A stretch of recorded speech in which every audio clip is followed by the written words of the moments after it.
સુરતના કોસંબા નજીક બેગમાંથી યુવતીનો મૃતદેહ મળ્યો છે। 20 વર્ષીય યુવતીનો મૃતદેહ મળતા ચકચાર મચી છે।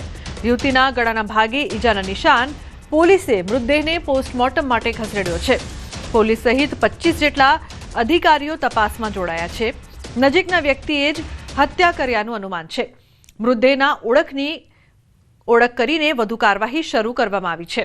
તો બેગમાંથી યુવતીનો મૃતદેહ મળી આવ્યો છે। પબ્લિક દ્વારા પોલીસને ફોન આવેલો કે એક ડેડ બોડી બેગમાં પડેલી છે, જેથી તાત્કાલિક પોલીસ મોકલી આપેલી અને પ્રાથમિક તપાસ કરતા આ એક અજાણ્યા મહિલાની ડેડ બોડી, જેની ઉંમર આશરે 25 વર્ષ છે અને તેના કોઈ ઈજાના નિશાનો મળેલા નથી, પણ મોઢું કાળું પડી ગયેલું છે અને હાલ આ બાબતની પ્રાથમિક તપાસ ચાલુ છે અને ડેડ બોડીની આગળની કાર્યવાહી માટે હોસ્પિટલ મોકલવામાં। રાજકોટમાં યુવતીની છેડતી કરનારની ધોલાઈ કરવામાં આવી છે। મુખ્ય બસ સ્ટેન્ડ નજીક છેડતી કરનારની ધોલાઈ કરવામાં આવી છે। અસામાજિક તત્વોની સ્થાનિકોએ ધોલાઈ કરી છે। સ્થાનિકોએ ઝડપીને મેથીપાક ચખાડ્યો। આવા અસામાજિક તત્વો સામે કડકમાં કડક કાર્યવાહી કરવામાં આવે તેવી સ્થાનિકોની માંગ છે।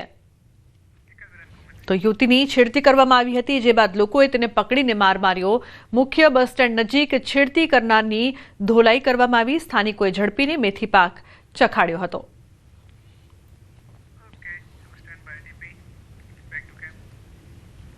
अन्य समाचार રાજકોટથી ગેંગવોરમાં ફાયરિંગનો મામલો। આરોપીઓને આશરો આપનાર બેની ધરપકડ કરવામાં આવી છે। ધરપકડનો કુલ આંક 12 પર પહોંચ્યો છે। કુખ્યાત અને મુખ્ય આરોપી સમીર ઉર્ફે મુર્ગો હજુ પણ પોલીસની પકડથી દૂર છે। ફાયરિંગ માટે હથિયાર સપ્લાય કરનારની પણ ધરપકડ કરાઈ છે।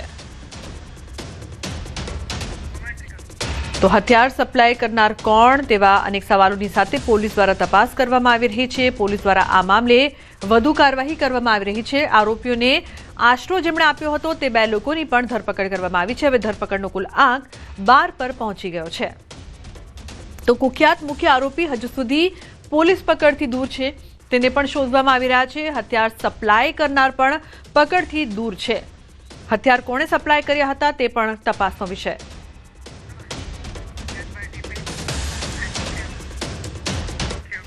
કચ્છમાં 2 યુવકોને તાલિબાની સજા આપવાનો મામલો। 4 લોકો સામે નામજોગ સહિત 15 સામે ફરિયાદ। 2 યુવકો પર અમાનુષી અત્યાચાર કરાયો હતો। ખાવડા પંથકનો વિડીયો વાયરલ થયો હતો। યુવાનો ખોવાયેલી ગાયો શોધવા આવ્યા હતા।